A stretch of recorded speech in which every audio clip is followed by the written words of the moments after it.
Hi friends, welcome to Kavitha Mannar channel. ఈరోజు మన కరువాడు పులుసు ఎట్లా చేసేదని చూస్తాం. దానికి ఎర్రగడ్డలు, టొమాటోలు, కరువాడు తీసుకునేసి బాగా కడుక్కాల. ఆ కరువాడుని బాగా వేయించుకునేసి కొంచెం నూనె వేసుకునేసి జీలకర్ర, ఆవాలు వేయాల.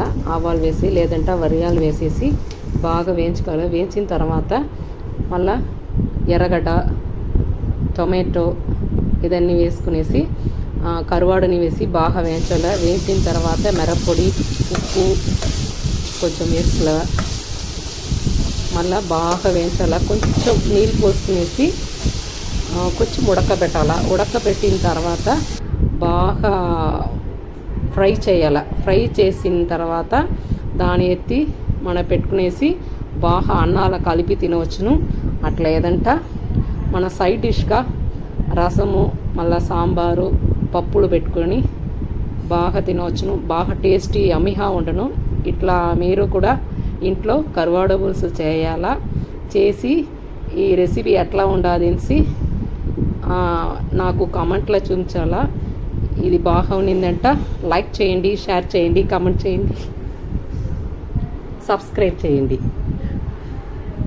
ఇది చూడండి ఎట్లా బాగా ఉండాది. మీరు ఫైనల్గా ఈ కరువాడులో కొంచెంగా మన ధనియాల పొడి వేసుకున్నామంట. ఇక్క టేస్టీ యమ్మీగా ఉండను. చూసేదానికి ఎంత బాగా ఉండాది చూడండి. బాగా మన తినట్టుగా ఉండాది. తెల్లగడ్డ కూడా బాగా కొట్టి వేయాలా. చూడండి ఎట్లా బాగా ఉండాది. మన పులుసు లాగా కూడా చేసుకోవచ్చును. అట్లా ఏదంట మన ఫ్రై లాగా కూడా చేసుకొని తినవచ్చును. ఫైనల్గా మన కొంచెంగా కొత్తిమీర వేయాలా. ఇప్పుడు చూడండి ఎట్లా తినడానికి ఉండాది. అన్నాల కలిపి తినడానికి అంత బాగా ఉండాది. మీరు కూడా ఇట్లాగా వంటలన్నీ ఇంట్లో చేసి నాకు కామెంట్లో చూపించండి. Bye friends.